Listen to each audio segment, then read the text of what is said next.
빈처, 현진건. 그것이 어찌없을까? 아내가 장문을 열고 무엇을 찾더니 입안말로 중얼거린다. 무엇이 없어? 나는 우두커니 책상머리에 앉아서 책장만 뒤적뒤적 하다가 물어보았다. 못 본단 저고리가 하나 남았는데. 나는 그만 묵묵하였다. 아내가 그것을 찾아 무엇을 하려는 것을 알미라. 오늘 밤에 옆집 할멈을 시켜 잡히려 하는 것이다. 이 2년 동안에 돈 한 푼 나는 데 없고 그대로 줄이면 시장할 줄 알아 기구와 의복을 전당국 창고에 들여밀거나 고물상 한 구석에 세워두고 돈을 얻어오는 수밖에 없었다. 지금 아내가 하나 남은 모본단 저고리를 찾는 것도 아침거리를 장만하려 합니다. 나는 입맛을 쩍쩍 다시고 폈던 책을 덮으며 한숨을 내쉬었다. 봄은 벌써 반이나 지났건만은 이슬을 실은 듯한 밤기운이 방구석으로부터 슬금슬금 기어나와 사람에게 안기고 비가 오는 까닭인지 밤은 아직 깊지 않건만 인적조차 끊어지고 온 천지가 비인 듯이 고요한데 투닥투닥 떨어지는 빗소리가 한없는 구슬픈 생각을 자아낸다. 빌어먹을 것 되는 대로 되어라. 나는 점점 견딜 수 없어 두 손으로 흩어진 머리카락을 쓰다듬어 올리며 중얼거려 보았다. 이 말이 더욱 처량한 생각을 일으킨다. 나는 또 한 번 한숨을 내쉬며 왼팔을 베고 책상에 쓰러지며 눈을 감았다. 이 순간에 오늘 지낸 일이 불현듯 생각이 난다. 늦게야 점심을 마치고 내가 막 관련한 개를 피워물 적에 한성은행 다니는 티가 공일이라고 찾아왔다. 친척은 다 멀지 않게 살아도 가난한 꼴을 보이기도 싫고 찾아갈 적마다 무엇을 끼워내라고 조르지도 아니하였건만 행여나 무슨 구차한 소리를 할까 봐서 미리 방패막이를 하고 눈살을 찌푸리는 듯하여 나는 발을 끊고 따라서 찾아오는 이도 없었다. 다만 이 티는 촌수가 가까운 까닭인지 자주 우리를 방문하였다. 그는 성실하고 공순하여 소소한 소사에 슬퍼하고 기뻐하는 인물이었다. 동년배인 우리들은 늘 친척 간의 비교거리가 되었었다. 그리고 나의 평판이 항상 좋지 못했다. 티는 돈은 알고 위인이 진실해서 그 애는 돈푼이나 모일 것이야. 그러나 K는 아무짝에도 못쓸 놈이야. 그 잘난 업문 섞어서 뭐라고 끄적거려 놓고 제 주제에 무슨 조선의 유명한 문학가가 된다니 실업의 아들놈. 이것이 그네들의 평판이었다. 내가 문학인지 무엇인지 하는 소리가 까닭없이 그네들의 비위에 틀린 것이다. 더군다나 나는 그네들의 생일이나 혹은 대사 때에 돈 한 푼 이렇다는 일이 없고 티는 소위 착실히 돈벌이를 해가지고 국수, 밥소라나 보조를 하는 까닭이다. 얼마 아니 되어 티는 잘 살 것이고 K는 거지가 될 것이니 두고 보아. 오촌 당숙은 이런 말씀까지 하였다 한다.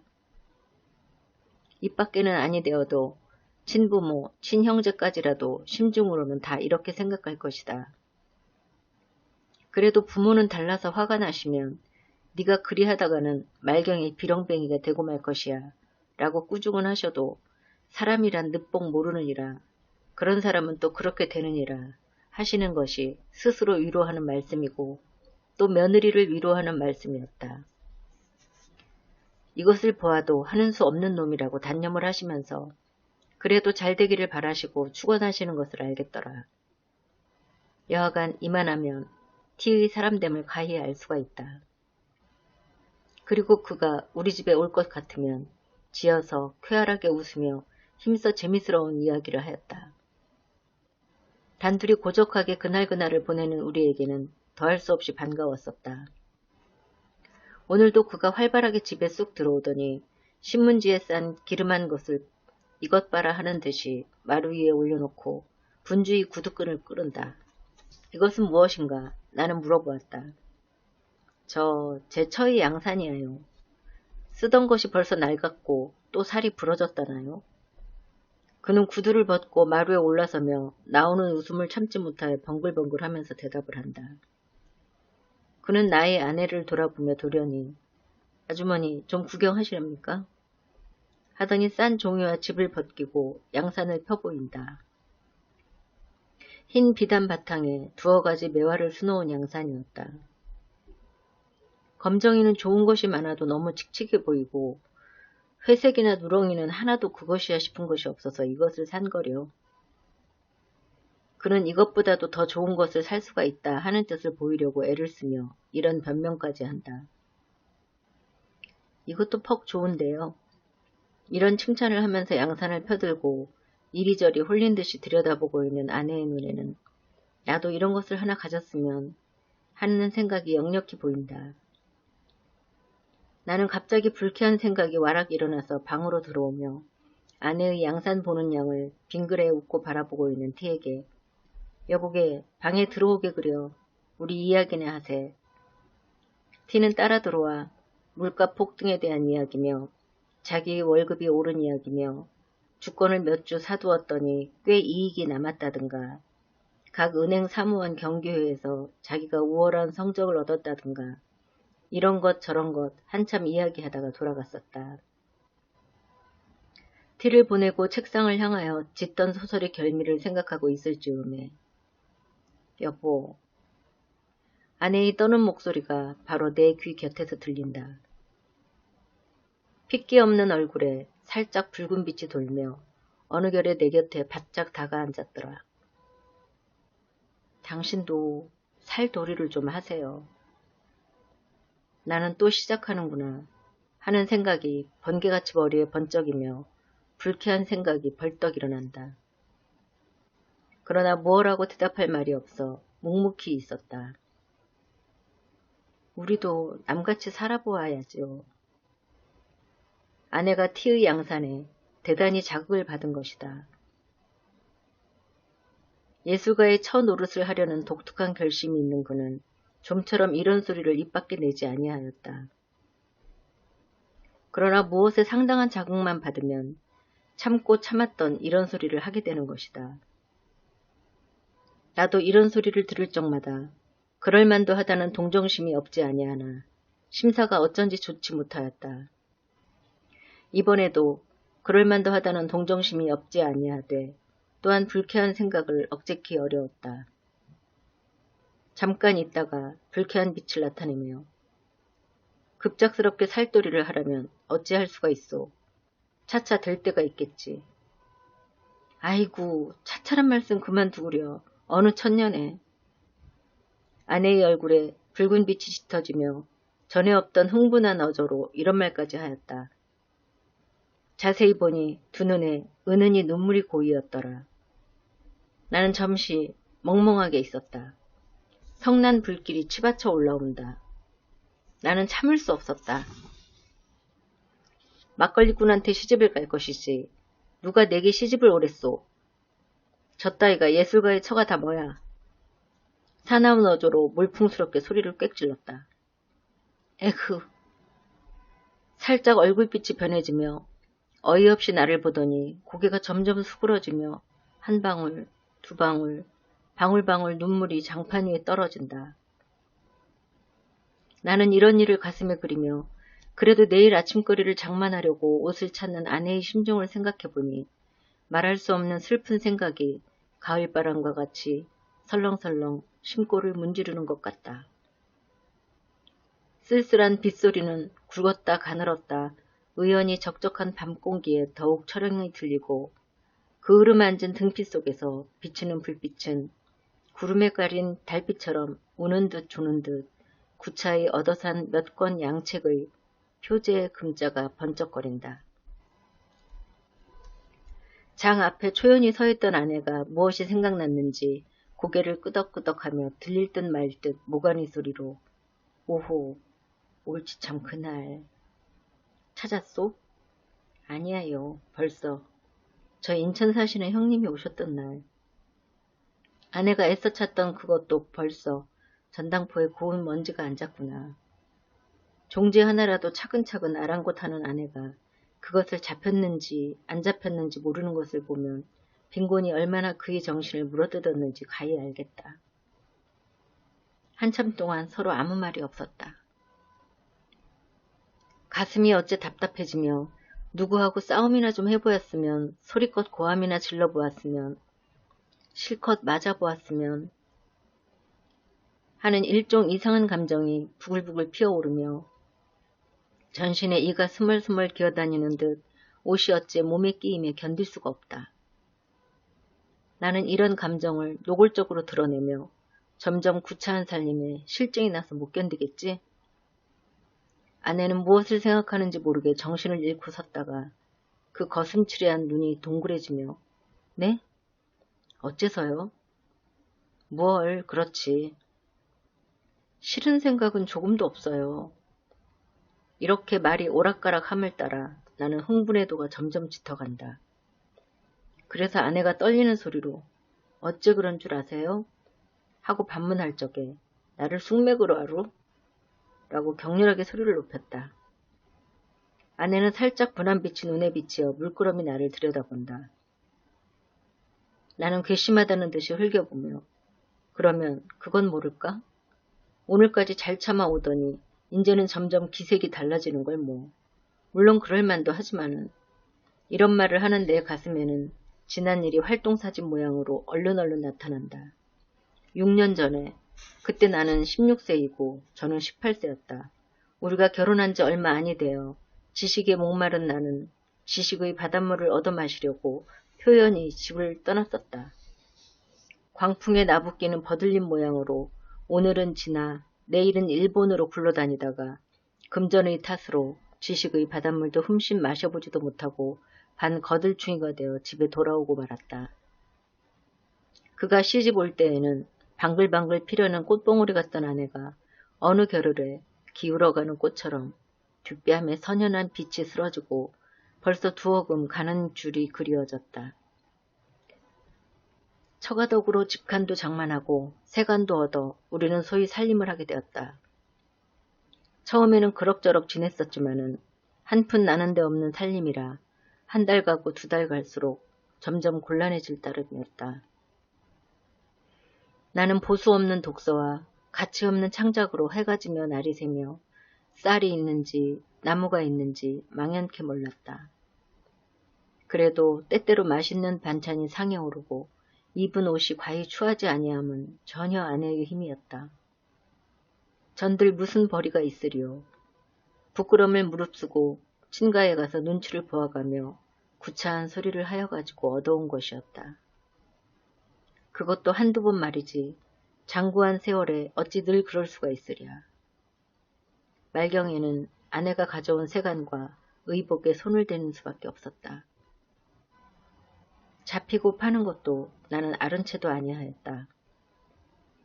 그가 애를 쓰며 퉁명스러운 옆집 할머니에게 돈푼을 주고 시켰었다. 이런 고생을 하면서도 그는 나의 성공만 마음속으로 깊이 믿고 빌었었다. 어느 때에는 내가 무엇을 짓다가 마음에 맞지 아니하여 쓰던 것을 집어던지고 화를 낼 적에 왜 마음을 조급하게 잡으세요. 저는 꼭 당신의 이름이 세상에 빛날 날이 있을 줄 믿어요. 우리가 이렇게 고생을 하는 것이 장차 잘 될 근본이하여 하고 그는 스스로 흥분되어 눈물을 흘리며 나를 위로하는 적도 있었다. 내가 외국으로 다닐 때 소위 신풍조에 뛰어 까닭없이 구식 여자가 싫어졌다. 그래서 나의 일찍이 장가든 것을 매우 후회하였다.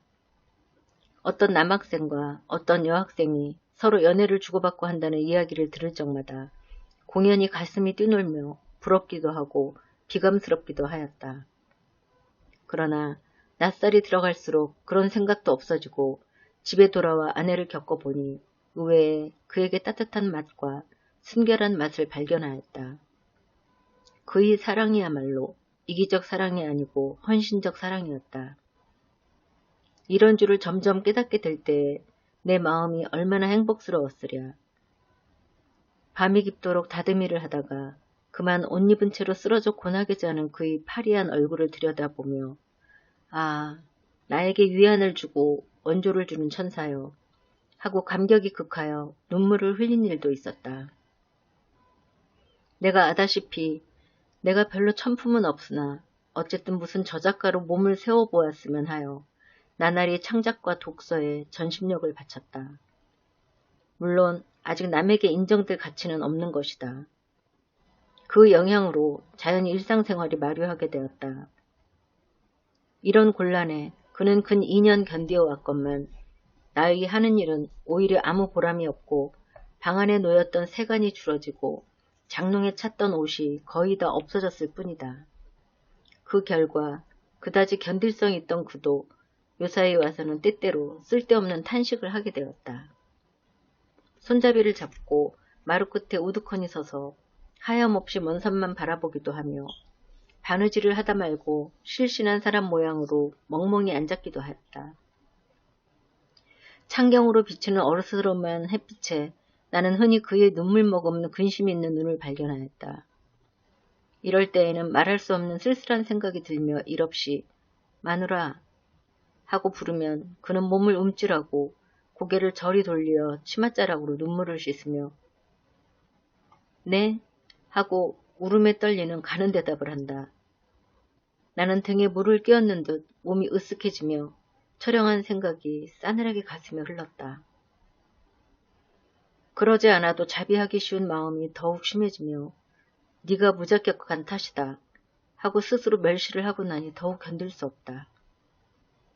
그럴만도 하다는 동정심이 없지 아니하되 그래도 그만 불쾌한 생각이 일어나며 계집이란 할 수 없어. 혼자 이런 불평을 중얼거렸다.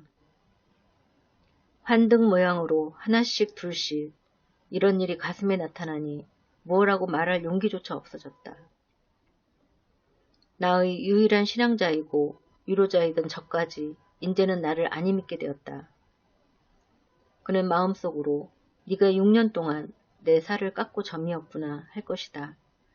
이렇게 생각하며 그의 불같던 사랑까지 없어져 가는 것 같았다. 아니 흔적도 없이 사라지고 만 것 같았다. 나는 감상적으로 허둥허둥하며 낸들 마누라를 고생시키고 싶어 시켰겠소. 비싼 옷도 해주고 싶고 좋은 양산도 사주고 싶어요. 그러길래 왼종일 쉬지 않고 공부를 아니하오. 남 보기에는 펀펀히 노는 것 같아도 실상은 그렇지 않아. 본들 모른단 말이오. 나는 점점 강한 가면을 벗고 약한 진상을 드러내며 이와 같은 가소로운 변명까지 하였다. 웬 세상 사람이 다 나를 비소하고 모욕하여도 상관이 없지만 마누라까지 나를 안이 믿어주면 어찌한단 말이오. 내 말에 스스로 자극이 되어가지고 마침내 길이 탄식을 하고 그만 쓰러졌다.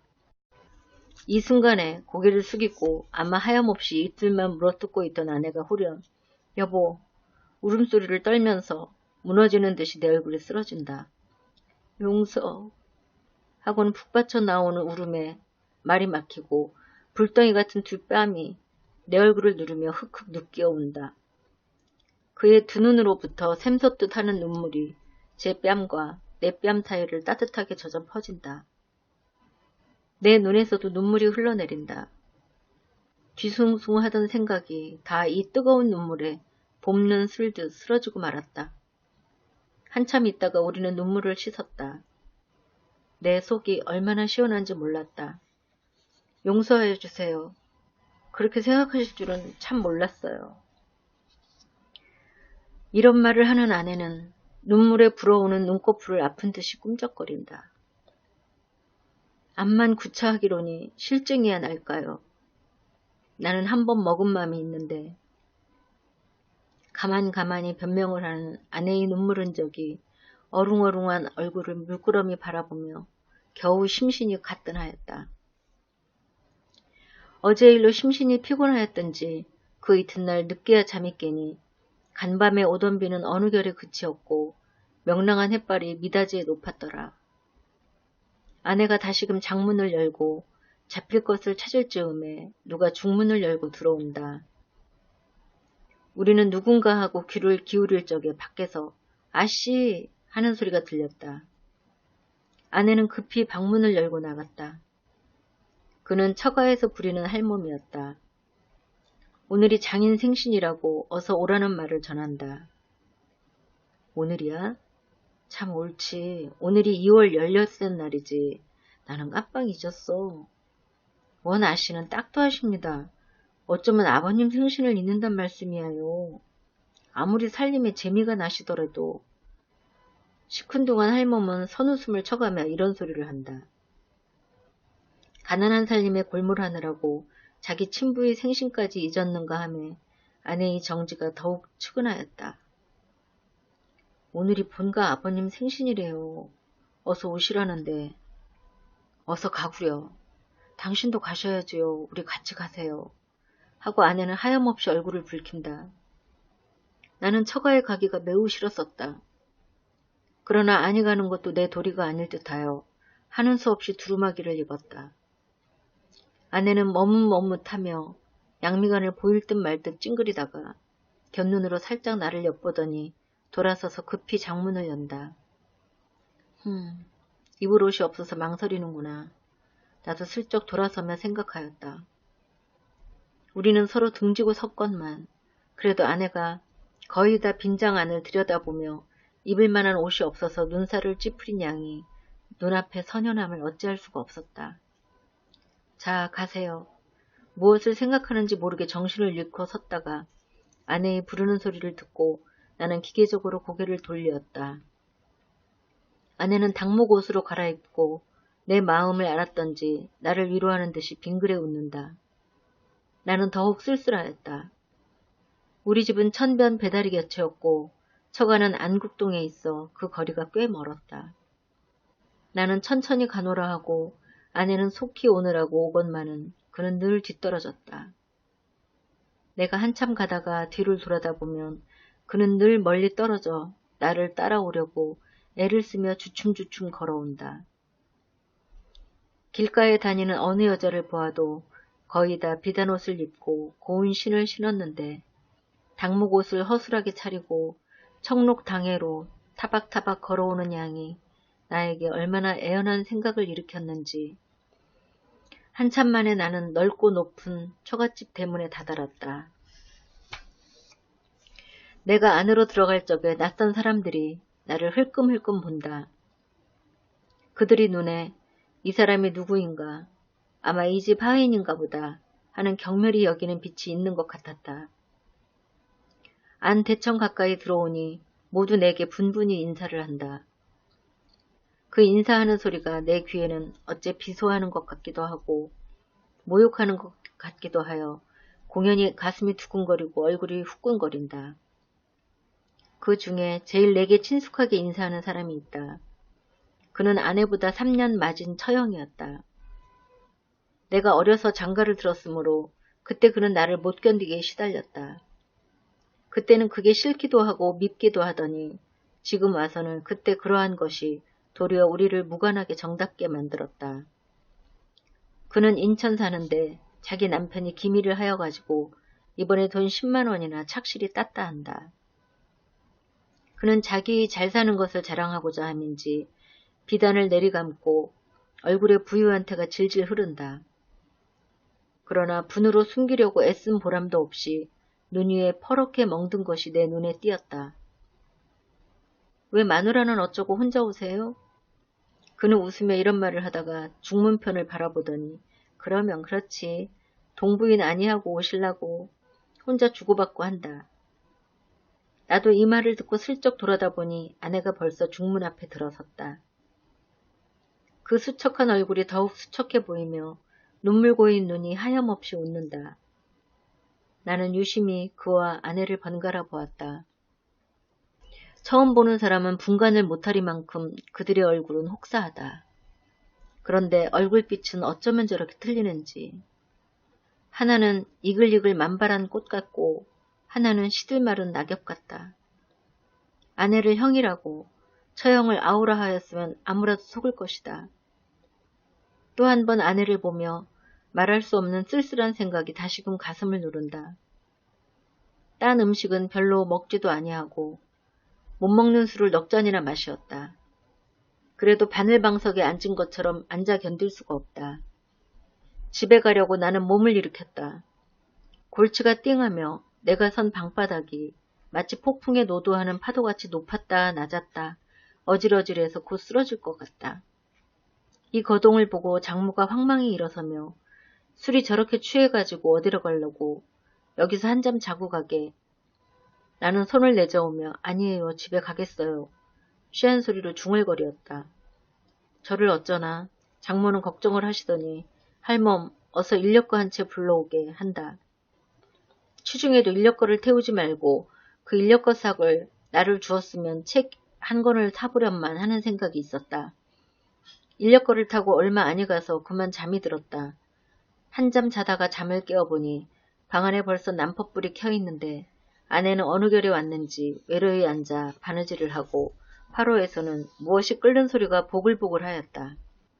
아내가 나의 잠 깬 것을 보더니 급히 화로에 얹힌 것을 만져보며 이제 그만 일어나 진지를 잡수세요 하고 불이 나게 일어나 아랫목에 파묻어둔 밥그릇을 꺼내어 미리 차려둔 상에 얹어서 내 앞에 갖다 놓고 일변 화로를 당기어 더운 반찬을 집어 얹으며 자 어서 일어나세요 한다.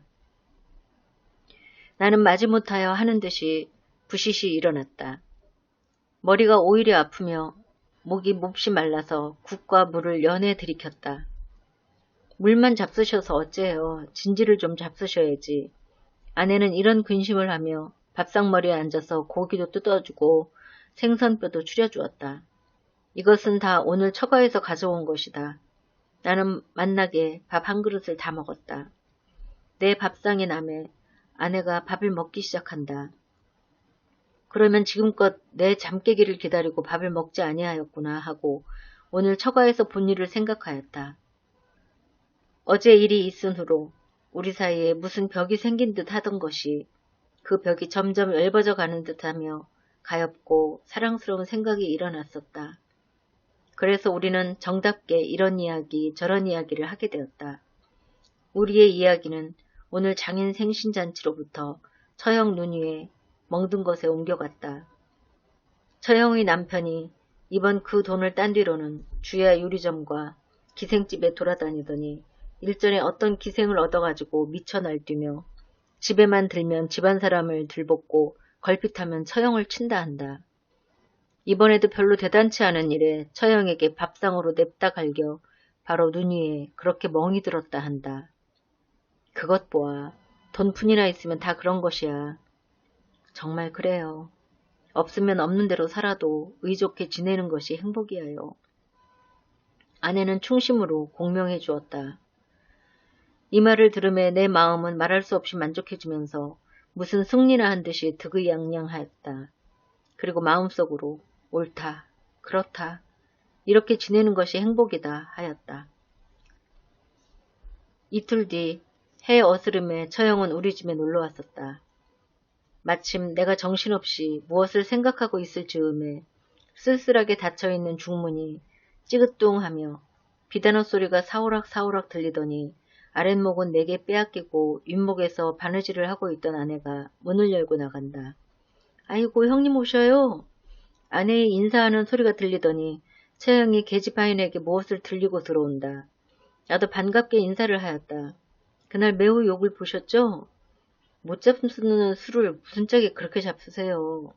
그는 이런 인사를 하다가 급작스럽게 계집 하인이 든 것을 빼앗더니 신문지로 싼 것을 끄집어내 아내를 주며 내 신 사는데 네 신도 한 켤레 샀다.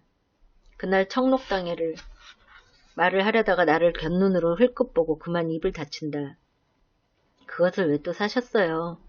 해쓱한 얼굴에 꽃물을 들이며 아내가 치사하는 것도 들은 채 만체하고 처형은 또 이야기를 시작한다. 올 적에 사랑 양발을 졸라서 돈 100원을 얻었겠지. 그래서 오늘 종로에 나와서 옷감도 바꾸고 신도 사고 그는 자랑과 기쁨의 빛이 얼굴에 퍼지며 싼 볼을 꿀러 이런 것이야 하고 우리 앞에 펼쳐놓는다. 자세히는 모르나 여하간 감 많은 품 좋은 비단인 듯하다. 무늬 없는 것, 무늬 있는 것, 회색, 초록색, 분홍색이 갖가지로 윤이 흐르며 색색이 빛이 나서 나는 한참 황홀하였다. 무슨 칭찬을 해야 되겠나 싶어서 참 좋은 것인데요. 이런 말을 하다가 나는 또 쓸쓸한 생각이 일어난다. 저것을 보는 아내의 심중이 어떠할까 하는 의문이 문득 일어남이라. 뭐다 좋은 것만 골라 샀습니다 그려. 아내는 인사를 차리느라고 이런 칭찬은 하나마 별로 부러워하는 기색이 없다. 나는 저기 의외의 감이 있었다. 처형은 자기 남편의 흉을 보기 시작하였다. 그 밉살스럽다는 둥, 그 추근추근하다는 둥, 말끝마다 자기 남편의 불미한 점을 들다가 문득 이야기를 끊고 일어선다. 왜 벌써 가시려고 하셔요? 모처럼 오셨다가 반찬은 없어도 저녁이나 잡수세요 하고 아내가 만류를 하니 아니 곧 가야지. 오늘 저녁 차로 떠날 것이니까 가서 짐을 메워야지. 아직 차 시간이 멀었어? 아니 그래도 정거장에 일찍이 나가야지. 만일 기차를 놓치면 오죽 기다리시려고. 벌써 오늘 저녁 차로 간다고 편지까지 했는데. 재산 만류함도 돌아보지 아니하고 그는 훌훌히 나간다. 우리는 그를 보내고 방에 들어왔다. 그까짓것이 기다리는데 그다지 급급히 갈 것이 무엇이야. 아내는 하염없이 웃을 뿐이었다. 그래도 옷감 바꿀 돈을 주었으니 기다리는 것이 애처롭기는 하겠지. 밉살스러우니 추근추근하니 하여도 물질이 만족만 얻으면 그것으로 기뻐하고 위로하는 그의 생활이 참 가련하다 하였다. 참 그런가 보아요. 아내도 웃으며 내 말을 받는다. 이때 처형이 사준 신이 그의 눈에 띄었는지 그것을 집어들고 조심조심 펴보려다가 말고 머뭇머뭇한다. 그 속에 그를 해케할 무슨 위험품이나 든 것 같이 어서 펴보구려. 아내는 이 말을 듣더니 자키 좋으랴 하는 듯이 활발하게 싼 신문지를 헤친다. 허 이쁜거려. 그는 그늘에 드문 기쁜 소리를 치며 방바닥 위에 사뿐 내려놓고 버선을 당기며 곱게 신어본다. 어쩌면 이렇게 맞아요. 연애 연방 감사를 부르짖는 그의 얼굴에 혼연한 희색이 넘쳐오른다. 묵묵히 아내의 기뻐하는 양을 보고 있던 나는 또다시 여자란 할 수 없어 하는 생각이 들며 조심하였을 따름이다. 하매 밤빛 같은 검은 그림자가 가슴을 어둡게 하였다. 그러면 아까 처형의 옷감을 볼 적에도 물론 마음속으로는 부러워하였을 것이다. 다만 표면에 드러내지 않았을 따름이다. 겨우 어서 펴보구려 하는 한마디에 가슴에 숨겼던 생각을 속임없이 나타내는구나 하였다. 내가 무엇을 생각하고 있는지 저는 모르고 새신 신은 발을 조금 쳐들며 신모양이 어때요? 매우 이뻐. 겉으로는 좋은 듯이 대답을 하였으나 마음은 쓸쓸하였다. 내가 제게 신 한 켤레를 사주지 못하여 남에게 얻은 것으로 만족하고 기뻐하는 거다. 웬일인지 이번에는 그만 불쾌한 생각이 일어나지 아니하였다. 처형이 동서를 밉다거니 무엇이니 하면서도 기차를 놓치면 남편이 기다릴까 염려하여 급히 가던 곳이 생각난다. 그것을 미루어 아내의 심사도 알 수가 있다. 부득이한 경우라 할 일 없이 정신적 행복에만 만족하려고 애를 쓰지만은 기실 부족한 것이다. 다만 참을 따름이다. 그것은 내가 생각해야 된다. 이런 생각을 하니 그날 아내에게 그런 말을 한 것이 후회가 났다. 어느 때라도 제 은공을 갚아줄 날이 있겠지. 나는 마음을 좀 너그러이 먹고 이런 생각을 하며 아내를 보았다. 나도 어서 출세를 하여 비단신 한 켤레쯤은 사주게 되었으면 좋으련만. 아내가 이런 말을 듣기는 참 처음이다. 네? 아내는 제 귀를 못 믿어 하는 듯이 의아한 눈으로 나를 보더니 얼굴에 살짝 열기가 오르며 얼마 안 되어 그렇게 될 것이야요 라고 힘있게 말하였다. 정말 그럴 것 같소? 나는 약간 흥분하여 반문하였다. 그러면요. 그렇고 말고요. 아직 아무도 인정해주지 않는 무명작가인 나를 저 하나에 깊이 인정해준다. 그러길래 그 강한 물질에 대한 본능적 요구도 참아가며 오늘날까지 몹시 눈살을 찌푸리지 아니하고 나를 도와준 것이다. 아, 나에게 위안을 주고 원조를 주는 천사여. 마음속으로 이렇게 부르짖으며 두 팔로 덥석 아내의 허리를 잡아 내 가슴에 바싹 안았다. 그 다음 순간에는 뜨거운 두 입술이 그의 눈에도 나의 눈에도 그렁그렁한 눈물이 물꿀듯 넘쳐 흐른다.